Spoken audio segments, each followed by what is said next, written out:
Good morning, and thank you very much. Thanks, Jeff, for a lovely introduction, and also thanks very much to the team here at Leeds for inviting me. It's a real honour to come and talk to you, and lovely to see so many people in the room and so many people online. I was able to come yesterday afternoon. I didn't obviously take the train. I drove up. I live down in Reading, just west of London.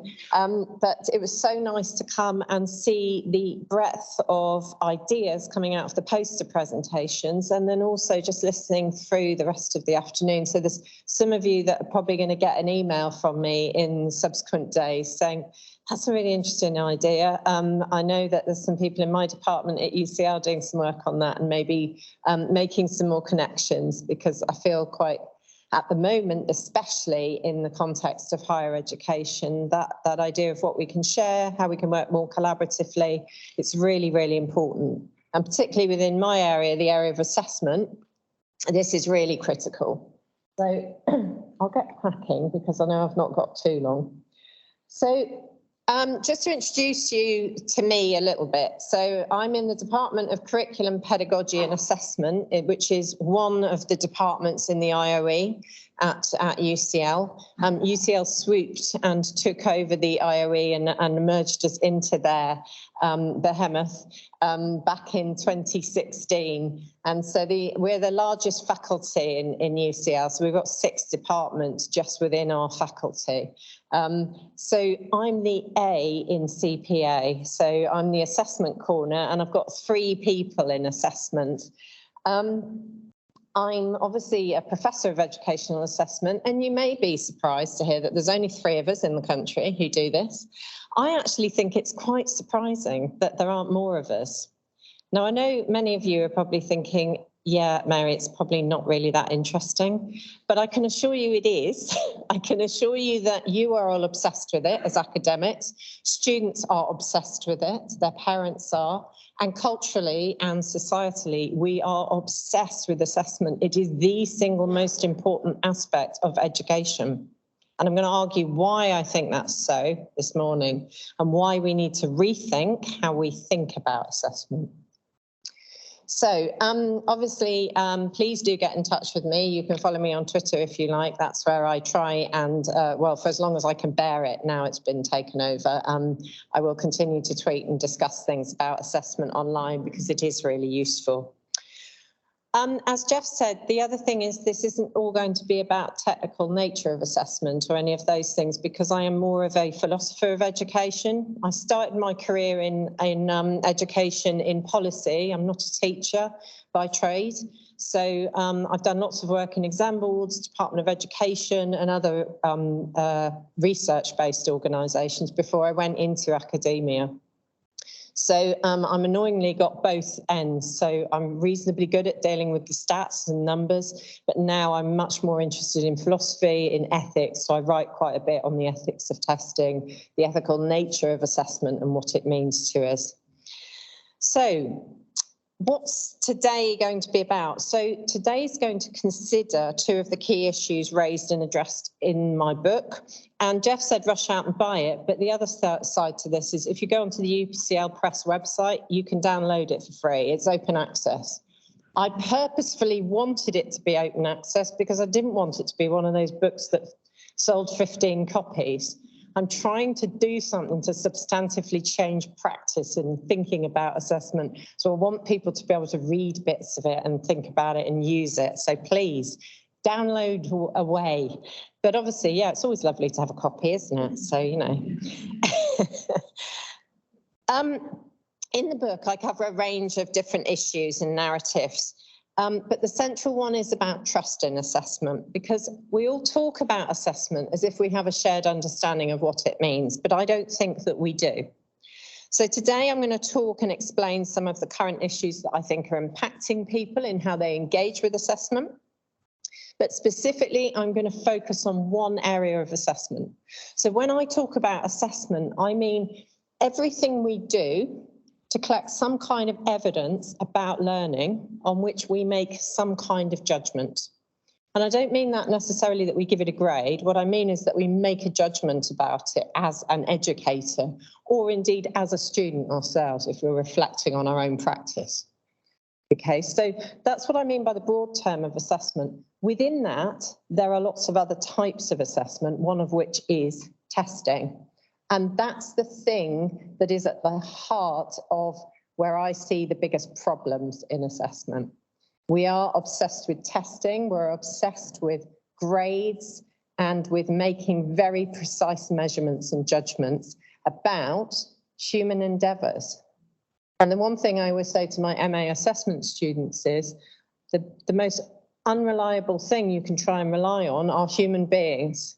We're not consistent, we're deeply inconsistent when we're learning things in particular, and when we're recalling that learning.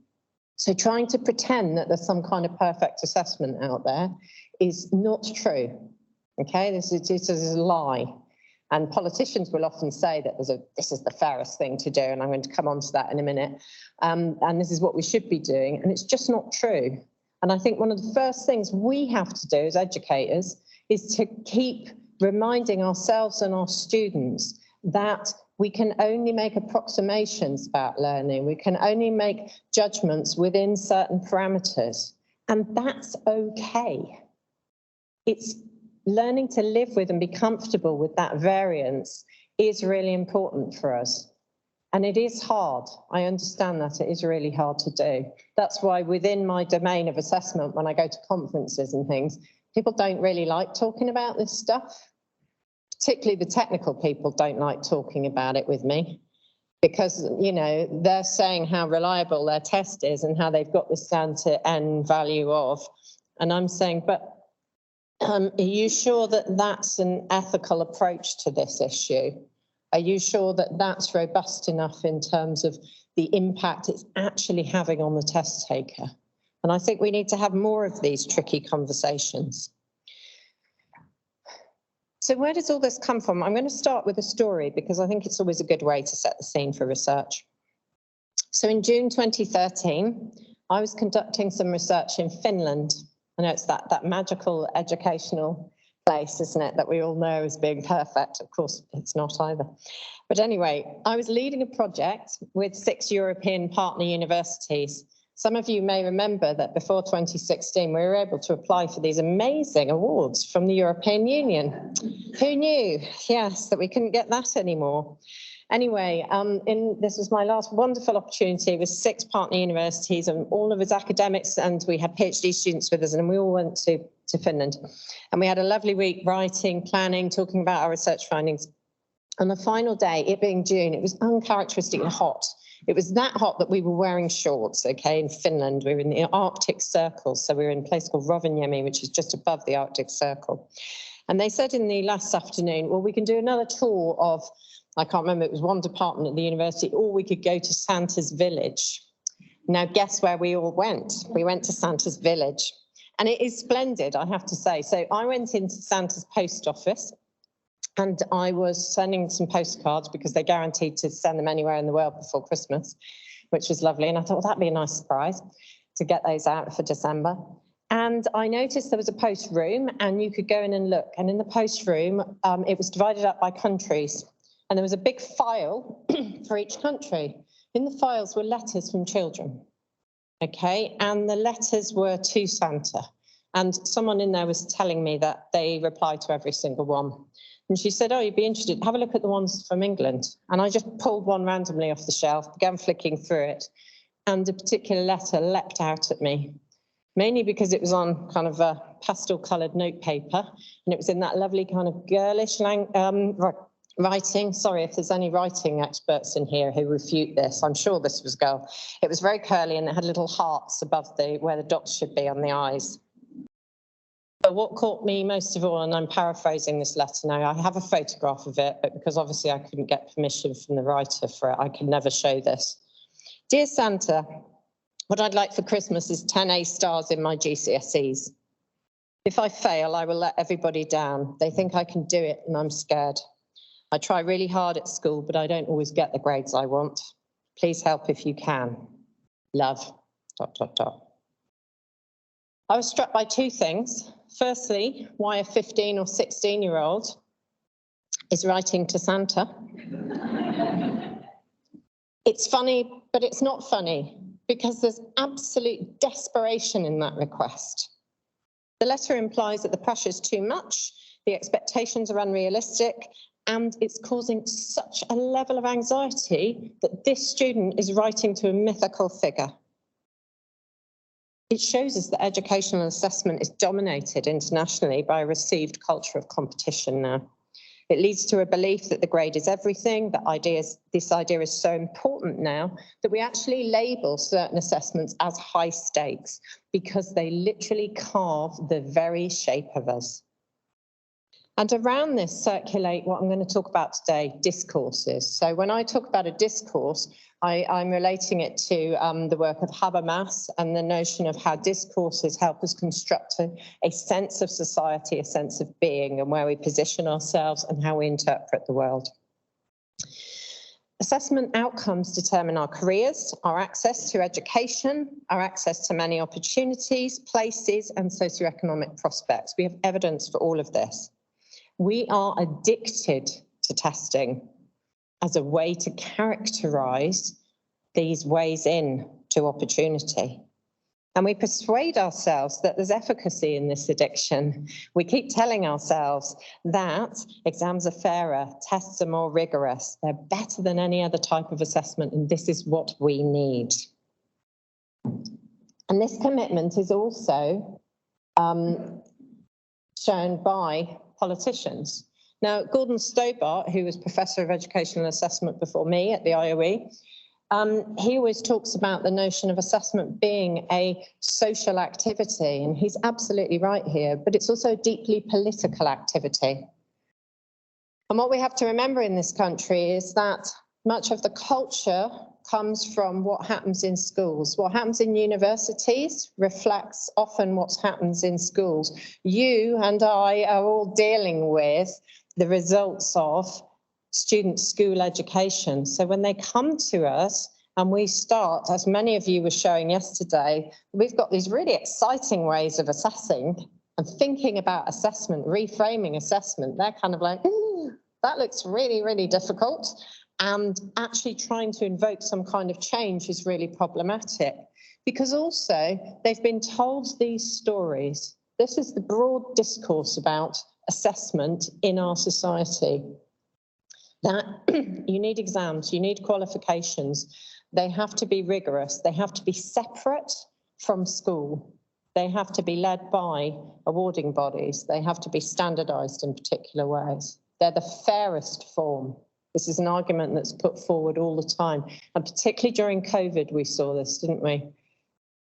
As many of us who were asked to comment to politicians on national tests during COVID said, well, unfortunately, you backed yourselves into a corner after 2013 when you stopped allowing coursework in schools to be counted towards student outcomes.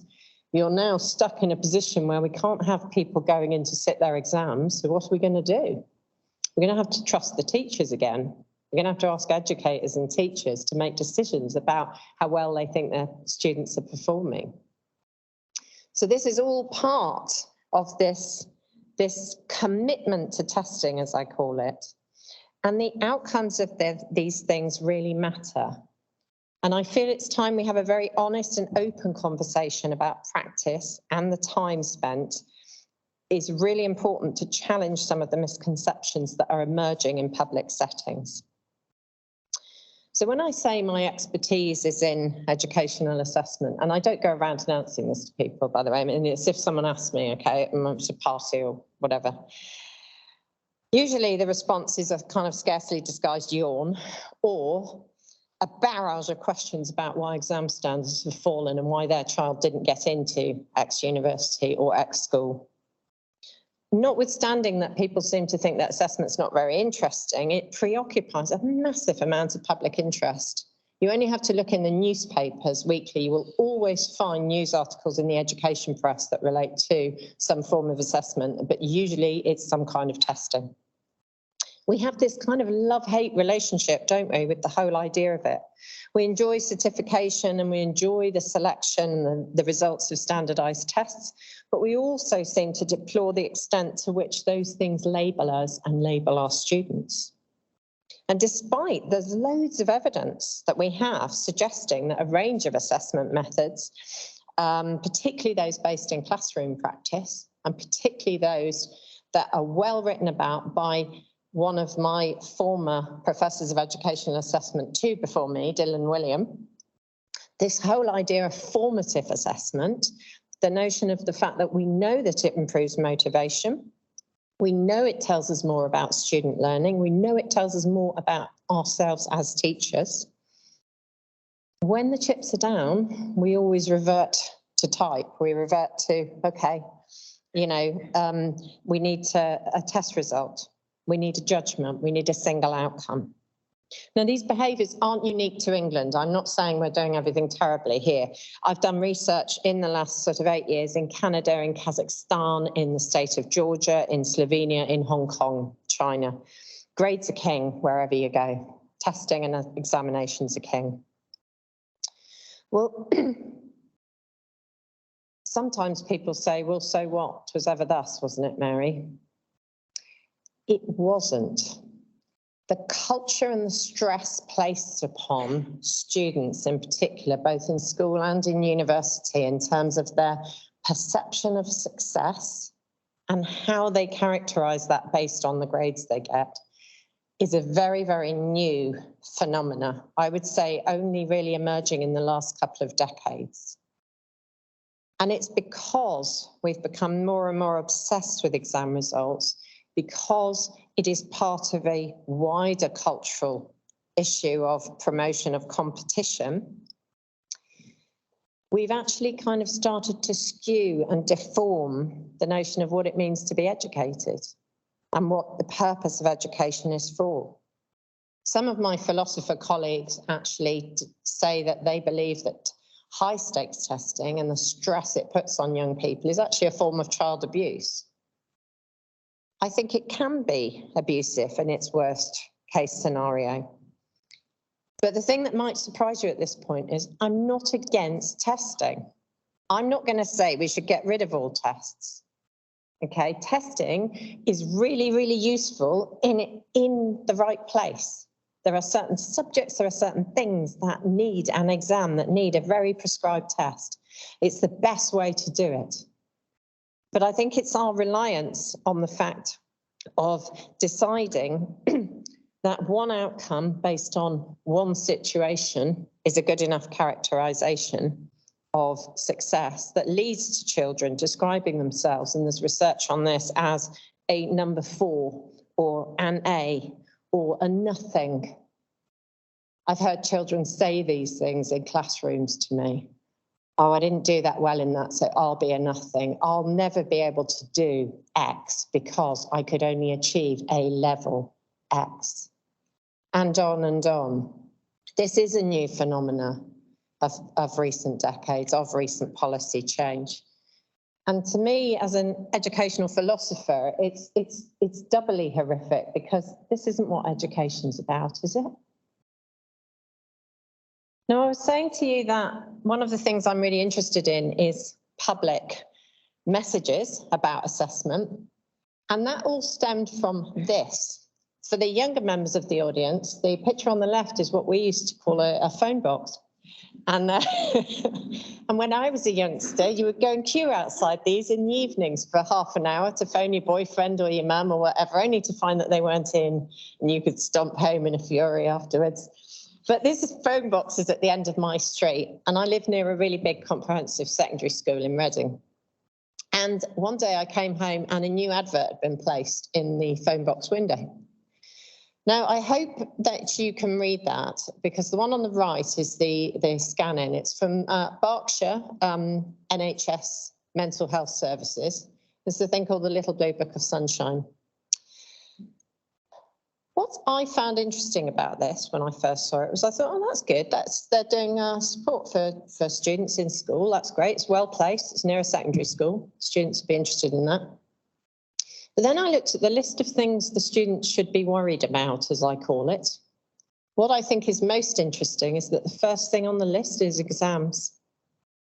And when I went online and I downloaded the Little Book of Sunshine, it has quite a significant section based on exams, on exam preparation, how not to be anxious about your exams, how to relax about your exams, how to talk to your parents about your exams. This is, to me, as a researcher, this was absolutely fascinating, because also, to be fair, when I was that age, and if you'd asked me to list those things in order, it would not have been exams that came at the top of the list for things I was particularly worried about. Now, you might think, well, so, Mary, it's just an advert. But these are the kind of messages that I think are really important. If you have a look in the book, in the chapter where I've written about students, I can't talk much about it today, but I did things like I went into bookshops and I looked at how the children's sections of bookshops are laid out. And I only found one or two exceptions to this. If you go into a children's area of a bookshop, you'll find a section marked education. In that section, the majority of the texts will be exam preparation textbooks. They will either be revision guides, test-taking guides, and other preparation guides. So another thing, I can't prove this, okay? I'm not trying to prove anything today, but what I'm doing at the moment is working with some of our psychologists at UCL to look at what the psychology folk call priming effects of just these little drips of messaging to people about these are things you should be worried about. This is what education means. This is what, and I think it's really interesting how we present these things and what they might mean to us. So, certain types of assessment practice are really powerful in distorting students' thinking, and quite often they're not very positive. And one of the things that I think is also really interesting is this notion of failure. It's only in recent years that I've come across students who've actually talked to me about the fact that they feel that they have failed if they only got a C in their MA module outcome. They feel that they failed because they got a 2-2 degree. They feel that they failed because they didn't get all the top marks in their exams. I find this utterly extraordinary as an individual because I have an extremely ropey educational background. So I'm always chuffed to bits if I do well in anything. So for me, that's an extraordinary issue, this notion of the expectation is that you have to have the highest, and that's the sense of success. And again, this is something new in assessment. This is a very new phenomena, and I don't know where this has come from. This idea that somehow you're not good enough if you just passed something, or if you passed it. Why are young people feeling like this?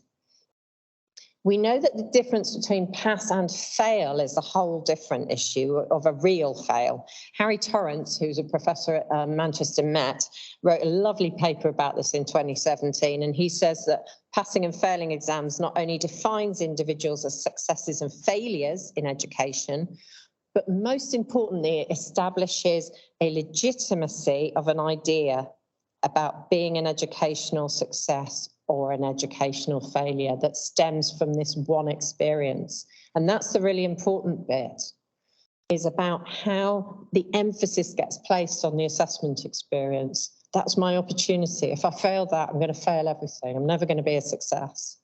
This isn't going to work out for me. So that nature of success is really important. And I feel that there's some kind of being stuck on this treadmill of always trying to be the best, or indeed trying to retain some kind of title, is deeply problematic and is genuinely stressful for students. You know, I often have students in my MA at UCL who are upset about getting a C or sometimes a B in a module outcome. And then they say to me, but I've only ever had A's before. I can't cope with this. I don't understand. Why? What have you done? Which I also think is a really interesting question to ask me. What have you done? You know, in marking your work, in deciding that that's the judgment about it. And I think what I'm going to come on to next is this notion of assessment dysmorphia and this theory that I've created.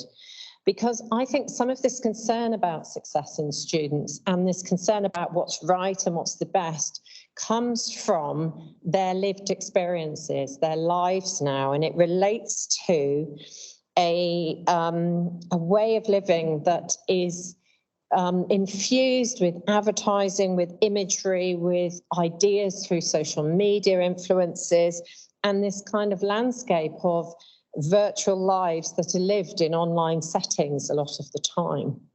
I'm not saying that this is a bad thing, but I'm saying this is potentially somewhere that could be influencing them.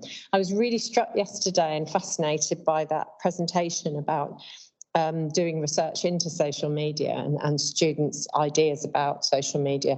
I also spend a lot of time documenting how students talk about assessment on Twitter, on Facebook, on Instagram. I collect imagery from that when students put up images that say, I feel like this. Last summer, clowns were really popular images. During the A-level results week, students kept posting pictures of each other or themselves dressed as clowns, or pictures of clowns saying, this is me on results day, this is how I feel. So it gives you that little snapshot. And so I think it is important, and I think there is something in this. So I align it, or I nicked this idea, okay, no research has ever totally unique, is it? From a psychologist and a psychotherapist, Susie Orbach. She wrote a book called Bodies, and she came up with this phrase of body dysmorphia. So it's about being obsessed with some aspect of your appearance that you consider not right. It's the preoccupation of being worried about this, and it's a perception of it. So it's that individual's perception of something. It's not necessarily a reality, but they become utterly, obsessed with how they look. And I think in many respects, it's not surprising that that happens.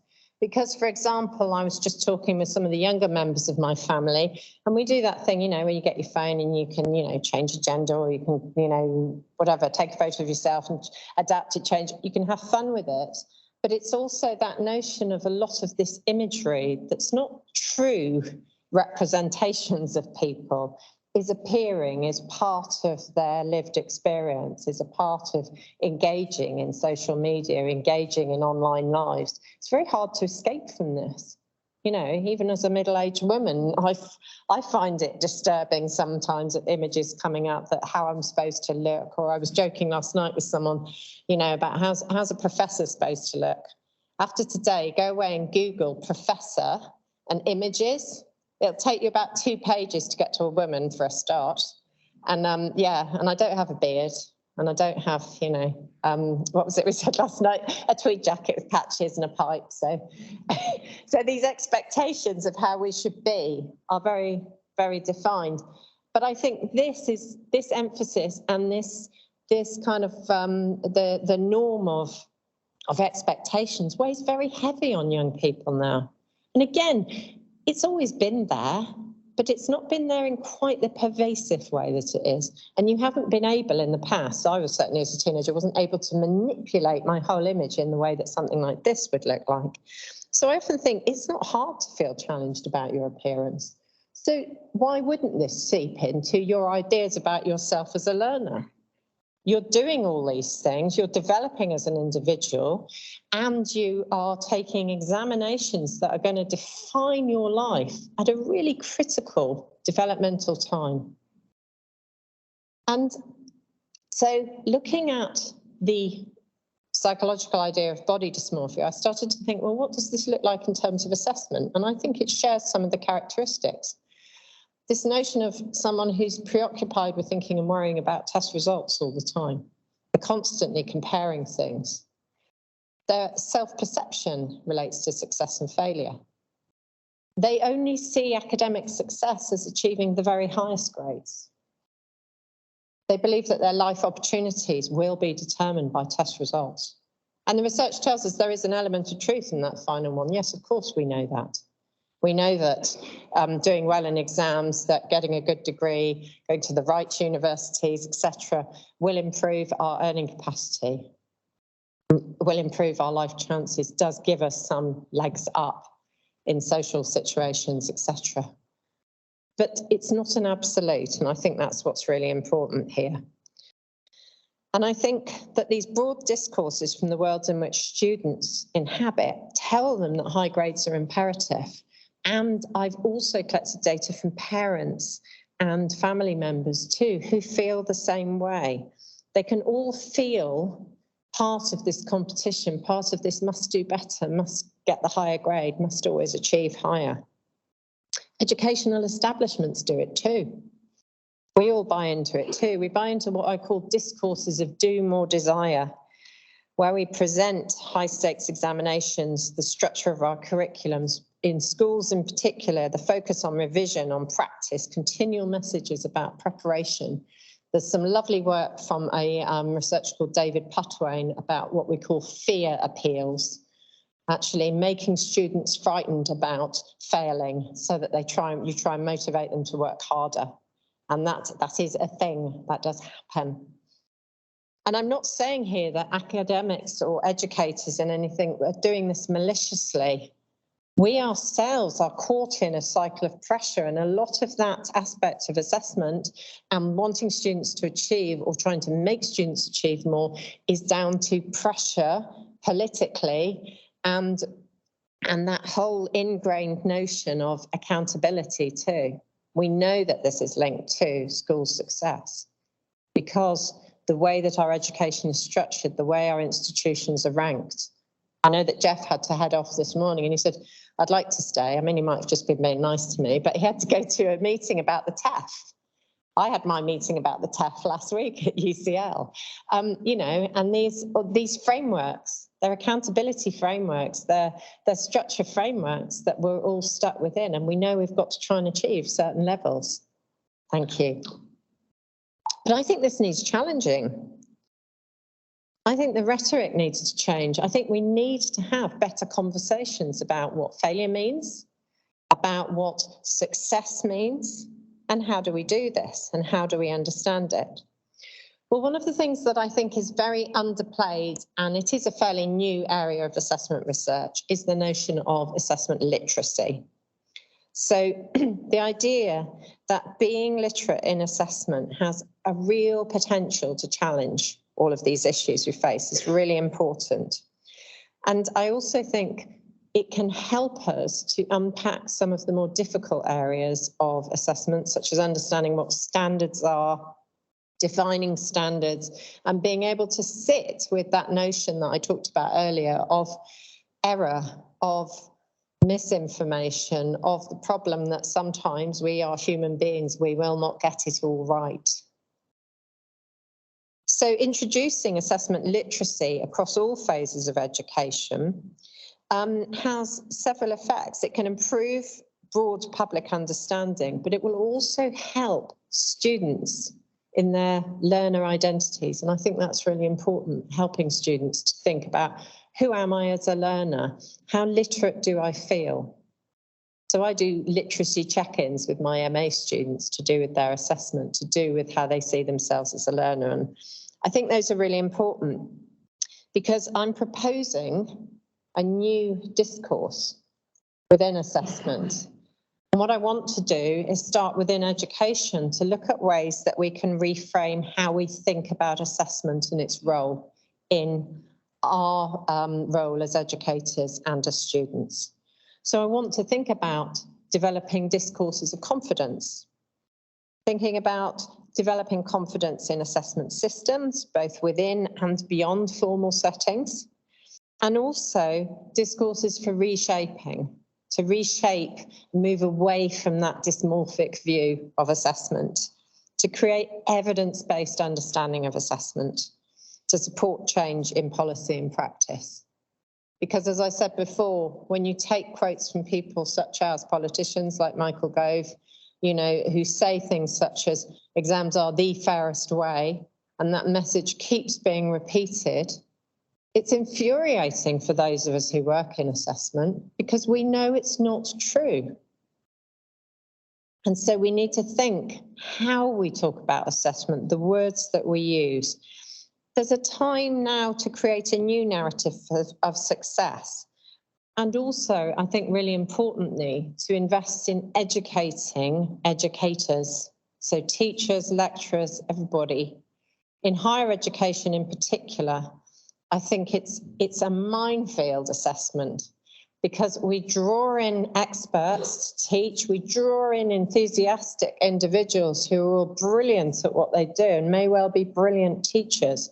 Then we expect them to assess students to really high standards in an extremely high stakes environment. When I worked in an examination board, we would spend between 3 and 5 years training an examiner.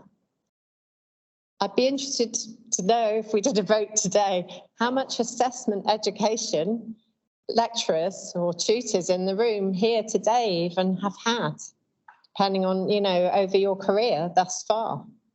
It won't be 3 to 5 years, I'm pretty sure. So I'm not saying you're doing a bad job. What I'm saying is that we need to think about how we consider assessment and how we consider its value. So I think there's a broad public programme of education that needs to happen. So we need to help the public understand assessment better. We need to help people think beyond exams and exam results. That's a way of reshaping things. We can use people in the public setting. So in the book, I interviewed key education journalists in this country, all of whom admitted to me, yeah, I often write about assessment, don't know anything about it. Would love to have more workshops on it, would love to know more. I also thought, given the amount of time I spend on social media and young people spend on social media, maybe there's something I could do there. And I was heartened to hear the two colleagues talking yesterday about that. Because my feeling thus far is that when I'm in social media, quite often I can end up shouting into an echo chamber or indeed a black hole. And I feel that sometimes social media is not the space to try and drive that kind of change. I still don't believe that it necessarily is. Because I think that the discourses that can go on in social media themselves can be very, very difficult to untangle and clear. But I think it's really important that we work with students really closely, whether they're in school or whether they're university or whether, whatever setting they are in. They are the people who matter the most. They are the most profoundly impacted by assessments. They are at the mercy of public discourses that tell them you've done well, you've not done well. Your exam results this year, you were lucky this year. Oh, standards have fallen. In my day, it was much harder. These are all the kind of narratives that come out. You look at the newspapers in August when the big exam results come out and you will see those narratives replayed to students. Thank you. I can see I've got 5 minutes to go. Brilliant. And these arguments have been rooted in really early philosophical accounts. You look at Plato and the gang that he surrounded himself with. They talk a lot about this, but they also Plato argued that to be truly educational, we must challenge, we must unsettle people. And I think that's a really interesting idea, is to try and help people to sit a bit comfortably with being unsettled. I think the other important point in relation to the shaping of students and dysmorphia is that we do need to take this seriously. This is not some idea of snowflake students who can't cope with the pressure. This is a reality, and these are people's lives. And I think it's really, really important as educators, as parents, as students, that we are aware of how we cope with that anxiety, how we listen, how we look out for signs of anxiety, and how we talk about these things. Because we need to ask ourselves that question about what value is there in feeling like this, in being very stressed by these situations. I don't think that there is. The final thing we should do, and this is from Dylan William, is that we should just give up on the quest for a perfect education system. Because as Dylan William argues, those who determine what works in education, or those who want, to determine what works in education are doomed to fail. Because in education, what works is rarely the right question. For the simple reason that in education, just about everything works somewhere and nothing works everywhere. So there are limitations to achievement. And this idea about thinking about student literacy, and I put this one slide in as something I hope we'll be able to share the slides with you afterwards. Please feel free to look at this in more detail. Is thinking about the level at which we need to engage with this. Students, for example, I'm doing a research project at the moment with students who are affected by not taking GCSEs in COVID and how that impacted their A-level experience. We just looked at preparedness. This is the level of detail of how students understand these practices, the level of detail with which they engage with their assessment. It's quite mind-blowing that they understand the details so clearly of preparedness, of production, of making judgments, of the level to which they need to hit certain targets in order to be able to achieve. And these are really, really important aspects of literacy. So it's not a small endeavour. So my final thoughts. What's apparent from this really brief gallop through assessment is that generally there are very poor understandings of what educational assessment is in public settings. And also, that's not anyone's fault, apart from, I would argue still, and I argue this with them, examination boards, Ofqual, the government, etc. There's very little access to really clear information. And I think that it's time that we change this. In the case of educational assessment, good information is really hard to find. Even when you dig it out, it can be really, really complicated and difficult. And I say that as a so-called expert. I'm constantly reading things and looking at them and thinking, I have no idea what that means. Why did you even write that? So we mustn't take it. This isn't fake news. This is really important. There is evidence of negative impact of over-testing, poor mental health reporting, high levels of anxiety from students, parents, and teachers. And we need to actually start thinking differently about what assessment is and what it does. We need to think about why we keep holding on to the culture of competition and challenge that too. I want to say I'm also very confident though. I'm definitely a half full person. I'm really hopeful of change. And this is kind of part of my one woman, campaign to drive interest in assessment, better understanding of assessment. And I want to just reiterate, I am not anti-testing or opposed to examinations, but I think tests need to be put in their place so teachers, educators, and students can be more creative in what they do. In the words of many of my own school reports, Mary could try harder. That's the truth. If we all tried a bit harder, we could change this. And then teenage girls might not feel the need to write letters to Santa asking for good grades instead of gifts. Thank you.